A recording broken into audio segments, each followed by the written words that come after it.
आइए आगे देख लेते हैं हाइड्रोकार्बन की नेमिंग्स के अंदर। अब हाइड्रोकार्बन जो होंगे वो फर्दर हमारे दो टाइप के होते हैं, ओपन चेन हाइड्रोकार्बन और close chain hydrocarbon. Open chain और क्लोज चेन का मतलब ये है कि ये जो कार्बन कंपाउंड्स होंगे ये आपस में अटैच होकर के कहीं पर क्लोज चेन नहीं बना रहे होंगे। ठीक है, अगर ये क्लोज चेन बनाएंगे तो ये क्लोज चेन हो जाएंगे, अदरवाइज ये ओपन चेन रहेंगे। ओपन चेन फर्दर दो टाइप के होंगे, straight chain and branch chain. Straight chain कौन से होंगे? जिनके अंदर कहीं कोई और ब्रांच ना निकल रही हो, जैसे ये वाला पर्टिकुलर मैंने एग्जांपल दिया हुआ है, इसमें कार्बन्स के साथ सीधी एक सिंपल एक ही चेन बन रही है, इसमें कोई और ब्रांच नहीं निकल के आ रही, कार्बन किसी और कार्बन के साथ नहीं जुड़ा हुआ। कहने का मतलब कि अगर बीच के कार्बन है तो वो सिर्फ दो कार्बन से ही जुड़े होंगे, तीसरे किसी और कार्बन से नहीं जुड़े होंगे। जैसे यहाँ पर ये बीच का कार्बन है, ये जुड़ा हुआ है इससे और ये जुड़ा हुआ है इससे, अगर ये किसी और कार्बन से जुड़ जाए यानी बीच के कार्बन किसी दो कार्बन के अलावा किसी तीसरे कार्बन से जुड़ जाए तो वो ब्रांच चेन कहलाएगी। तो इसके अंदर क्योंकि जो भी बीच के कार्बन हैं ये सभी के सभी सिर्फ दो ही कार्बन से जुड़े हुए हैं, जैसे अगर इसको देखें तो ये भी दो से जुड़ा हुआ है, इसको देखें तो ये भी दो से जुड़ा हुआ है, इसको देखें तो ये भी दो से जुड़ा हुआ है, तो बीच के जितने भी हैं ये सभी सिर्फ दो कार्बन से जुड़े होंगे, तो ये क्या कहलाएंगे? Straight chain hydrocarbons. तो इनकी नेमिंग किस तरह से होगी आज के लेक्चर में वही देखेंगे हम। तो आज के लेक्चर में हम सिर्फ स्ट्रेट चेन हाइड्रोकार्बन देखेंगे, ब्रांच चेन हाइड्रोकार्बन्स हम नेक्स्ट लेक्चर के अंदर देखेंगे। तो स्ट्रेट चेन हाइड्रोकार्बन की नेमिंग के अंदर हमारे को सबसे पहले जितने भी हाइड्रोकार्बन कंपाउंड दिए हुए होंगे हम उन सब के अंदर नेमिंग करेंगे, नंबरिंग करेंगे। नंबरिंग से हम पता लगाएंगे कि इनमें कितने कार्बन एटम्स हैं। जैसे कि ये कंपाउंड दिया हुआ है, इसके अंदर 1 2 3 4 और 5, यहाँ पर मैंने नंबरिंग करी तो मुझे पता लग गया कि इसके अंदर 5 कार्बन एटम्स हैं और सारे के सारे कार्बन एटम एक दूसरे के साथ सिंगल बॉन्ड के साथ जुड़े हुए हैं। तो इसका नाम क्या होगा? ये यानी इसका मतलब ये हो गया कि ये है एक एल्केन, ये हो गया एक एल्केन और इसमें 5 कार्बन है तो इसका नाम हो गया पेंटेन।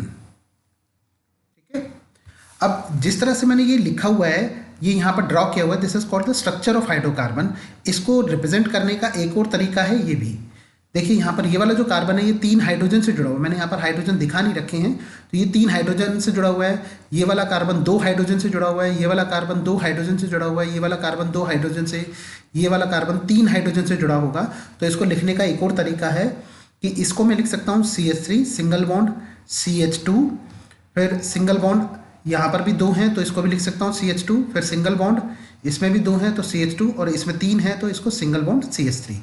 तो ये जो पेंटेन है इसको रिप्रेजेंट करने का एक तरीका ये भी हो सकता है और एक तरीका ये भी हो सकता है, ये यहाँ पर भी मैं इसमें 5 कार्बन दिखा रखे हैं और सभी के सभी सिंगल बॉन्ड के साथ जुड़े हुए हैं।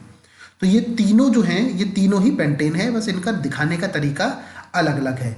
एक और तरीका हो सकता है इनका दिखाने का कि इनको एक सिंगल चेन के थ्रू दिखाया जाए, एक सिंगल लाइन के थ्रू। यहाँ पर ये जो डॉट बने हुए हैं ये डॉट क्या दिखा रहे हैं? हमारे कार्बन एटम्स, हमारे क्योंकि 5 कार्बन एटम थे यहाँ पर, तो 1 2 3 4 5, तो इस स्ट्रक्चर को बनाऊं या ऐसे लिखूं या ऐसे लिखूं या इस तरह से लिख दूं या फिर C5H12 ऐसे करके लिख दूं मैं, तो ये सभी स्ट्रक्चर एक ही को दिखा रहे हैं और ये सभी क्या हैं?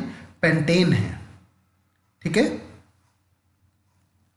तो ये थे डिफरेंट मेथड्स कि हम इनको किस तरह से दिखा सकते हैं। ये सभी के सभी एग्जांपल्स हैं स्ट्रेट चेन हाइड्रोकार्बन के। तो चलिए इसको भी देख लेते हैं कि यहाँ पर अब इसका नाम क्या होगा। अब देखिए ये एक चेन के रूप में दिया हुआ है, यहाँ पर जितने भी नोड्स होंगे हमारे को या ये जितने भी डॉट्स होंगे ये सभी कार्बन एटम्स होंगे। अब क्योंकि इसमें ये जो सारी लाइंस हैं सिंगल हैं तो इसका मतलब इसमें ये सारे के सारे सिंगल बॉन्ड है, यानी हर कार्बन एटम एक सिंगल बॉन्ड से जुड़ा हुआ है। तो इसका नाम क्या हो जाएगा? हमारे को बस कार्बन एटम काउंट करने हैं 1 2 3 4 5 6 7, 7 कार्बन एटम है तो इसका नाम के अंदर क्या आ जाएगा? हेप्ट आ जाएगा। और क्योंकि सभी कार्बन एटम्स के बीच में जो बॉन्ड दिया हुआ है वो सिंगल बॉन्ड दिया हुआ है इसलिए ये एल्केन होगा। एल्केन है इसीलिए एंड में क्या लगाएंगे? एन, तो इसका नाम हो गया हेप्टेन। ठीक है, अब जिस तरह से यहाँ पर सिंगल बॉन्ड है उसी तरह से हम यहाँ पर डबल बॉन्ड भी दिखा सकते हैं। जैसे इस पर्टिकुलर एग्जांपल को देखिए, यहाँ पर 1 2 3 4 5 5 कार्बन्स हैं। 1 2 3 4 5, यहाँ पर 5 कार्बन एटम हैं, लेकिन इन दोनों कार्बन एटम्स के बीच में डबल बॉन्ड है। यहाँ पर डबल बॉन्ड को दिखाया गया है। ठीक है, this is the double bond. अब इसकी नेमिंग किस तरह से होगी, इसको दिखाने का तरीका एक और भी है। या तो हम इस तरह से दिखाएं या इस तरह से दिखाएं। देखिए मैंने सारे सिर्फ सी दिखाए हैं, हाइड्रोजन मैंने यहाँ पर नहीं दिखा रखे हैं।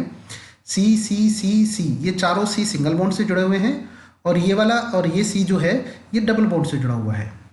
तो इसके अंदर कितने कार्बन हो गए, इसमें 5 कार्बन हो गए, एक डबल बॉन्ड हो गया, तो इसका नाम हो जाएगा पेंट। और डबल बॉन्ड आने की वजह से ये एल्कीन बन गया। एल्कीन बन जाएगा तो इसके नाम के एंड में लिखेंगे ईन, तो इसका नाम हो गया पेंटीन।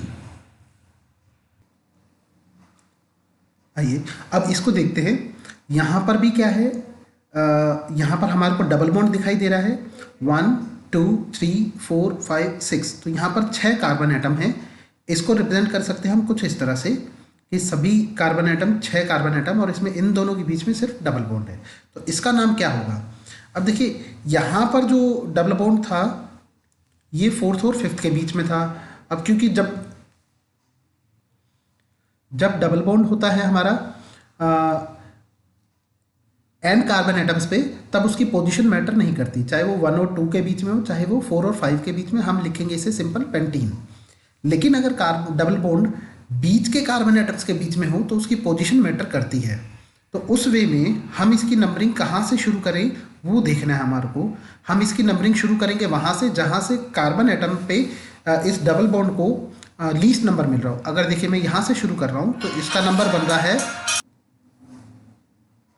तो इसकी नंबरिंग शुरू करते हैं 1 2 3 4 5 6। तो अगर मैं इस तरफ से नंबरिंग शुरू कर रहा हूँ तो मैं देख रहा हूँ कि यहाँ पर ये जो डबल बॉन्ड शुरू हो रहा है वो इस 3 नंबर पे शुरू हो रहा है। ठीक है, और अगर मैं इसकी रिवर्स नंबरिंग करता हूँ दूसरी तरफ से तो देखते हैं कि डबल बॉन्ड कहाँ से शुरू हो रहा है। अगर मैं यहाँ से शुरू करता हूँ 1 2 3 4 5 6, तो ये यहाँ से भी देखने पर 3 पे आ रहा है, यहाँ से देखने पे भी 3 पे आ रहा है। तो इसकी नंबरिंग हम कोई भी चूज़ कर सकते हैं। हम ये वाइट वाली नंबरिंग भी चूज़ कर सकते हैं और ये ब्लैक वाली भी यूज़ कर सकते हैं। लेकिन मान लीजिए अगर कोई ऐसा कंपाउंड हो जिसमें आगे और पीछे देखने से नंबरिंग चेंज हो रही हो। मैं एग्जांपल ले लेता हूँ, इसी में मैं इसी को एडिट कर देता हूँ। सपोज यहाँ पर ये बॉन्ड इधर ना हो करके ये बॉन्ड मान लीजिए यहाँ पर होता, इस तरह से होता, तो इस वाइट वाली नंबरिंग पे देखते हैं तो ये बॉन्ड बनता है शुरुआत में 2 पर। ठीक है, और ब्लैक वाली पे देखते हैं तो ये बॉन्ड बन रहा है 4 पर। तो हम इस ब्लैक वाली नंबरिंग को यूज़ नहीं करेंगे क्योंकि हम नंबरिंग वो चूज़ करते हैं जिसमें बॉन्ड को नंबर कम मिलता है, लीस्ट नंबर मिलता है। तो यहाँ पर 2 नंबर पे ही इसको बॉन्ड को नंबर मिल रहा है, तो इसलिए हम ये वाली नंबरिंग यूज़ करेंगे। तो अब इसका नाम किस तरह से रखा जाएगा, तो सबसे पहले तो इसका नॉर्मल नाम रख लेते हैं। इसमें क्योंकि 6 कार्बन एटम है और एक डबल बॉन्ड है तो हम इसको लिख लेंगे, 6 कार्बन एटम होने की वजह से इसका नाम लिखेंगे हेक्स और फिर लिख देंगे ईन, हेक्सईन। ठीक है, लेकिन क्योंकि अब इसमें डबल बॉन्ड नंबर 2 पर है तो इसे हम यहाँ पर 2- हेक्सीन लिख सकते हैं, 2- हेक्सीन। तो ये दिखाएगा कि एक हेक्सीन कंपाउंड है जिसमें 2 सेकेंड कार्बन के ऊपर डबल बॉन्ड बना हुआ है, सेकेंड और थर्ड के बीच में। ठीक है, अब इसी तरह से अगर मैं इसको देखूं यहाँ पर ये भी वही है, ये भी इसी का ही रूप है। अगर मैं इसको चेंज कर दूं, मैं डबल बॉन्ड यहाँ पर लगा दूं और यहाँ से डबल बॉन्ड ये हटा दूं, तो इसका नाम यही हो जाएगा 2 हेक्सीन। सेम इसी तरह से देखते हैं यहाँ पर। अब यहाँ पर देखिए हमारे पास सभी कार्बन एटम्स हैं, इन सभी के बीच सभी में सिंगल बॉन्ड है, बस इन दोनों के बीच में ट्रिपल बॉन्ड है। ठीक है, एक चीज़ और अगर हम यहाँ पर नोटिस करें तो यहाँ पर CH3 है, यहाँ पर CH2 है, यहाँ पर CH2 है, यहाँ पर CH2 है, लेकिन जहाँ पर भी ट्रिपल बॉन्ड आ रहा है उसमें सिर्फ कार्बन कार्बन के साथ जुड़ा हुआ है, कोई हाइड्रोजन नहीं जुड़ा हुआ। ऐसे ही जहाँ पर भी डबल बॉन्ड आएगा वहाँ पर, यहाँ पर अगर ये डबल बॉन्ड आ जाएगा तो इधर से ये हट जाएगा। तो जहाँ पर भी डबल बॉन्ड आएगा कार्बन सिर्फ एक ही हाइड्रोजन के साथ जुड़ा होगा। ठीक है, और अगर कहीं पर सिंगल बॉन्ड आएगा तो कार्बन 2 हाइड्रोजन या 3 हाइड्रोजन के साथ जुड़ा होगा।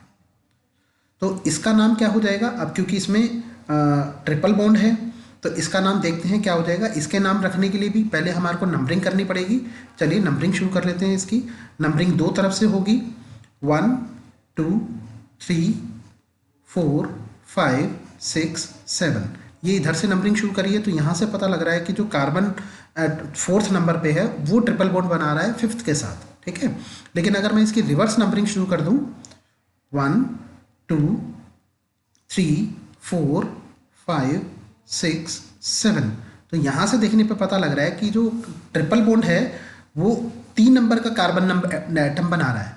सफ़ेद नंबरिंग देखने पर पता लग रहा है कि चौथे नंबर का कार्बन एटम ट्रिपल बॉन्ड बना रहा है, चौथे और पांचवें के बीच में। जबकि ये ऊपर वाली नंबरिंग देखने पर पता लग रहा है कि ट्रिपल बॉन्ड बन रहा है तीसरे और चौथे के बीच में। तो क्योंकि यहाँ पर नंबर 3 छोटा है नंबर 4 से, तो हम नंबरिंग ये वाली यूज़ करेंगे ऊपर वाली। तो इसका नाम क्या हो जाएगा? सेम, अब क्योंकि इसमें 7 कार्बन एटम है तो इसका नाम हो जाएगा हेप्ट, और ट्रिपल बॉन्ड है इसलिए YNE हेप्टाइन, ठीक है। और ट्रिपल बॉन्ड होने की वजह से 3 नंबर पे ट्रिपल बॉन्ड है तो 3 हेप्टाइन। 3 हेप्टाइन। 3 हेप्टाइन का मतलब है कि एक हेप्टाइन है जिसमें 7 कार्बन एटम है, एल्काइन है और ट्रिपल बॉन्ड बन रहा है तीसरे कार्बन पर, तो इसका नाम हो जाएगा 3 हेप्टाइन। इसका एक और तरीके से नाम लिख सकते हैं हम, 3 को बीच में भी लिख सकते हैं कि पहले लिख दिया हेप्ट, फिर लिखा डैश, फिर लिखा 3, फिर लिखा डैश और फिर YNE। यानी हम यहाँ से भी यही बता रहे हैं कि 7 कार्बन एटम है और तीसरे कार्बन एटम पर ट्रिपल बॉन्ड बना हुआ है। हेप 3 आइन लिख सकते हैं या 3 हेप्टाइन नाम लिख सकते हैं इसका। तो ये थे कुछ एग्जांपल्स जिसमें हमने डिस्कस किया कि स्ट्रेट चेन हाइड्रोकार्बन्स की नेमिंग किस तरह से होती है।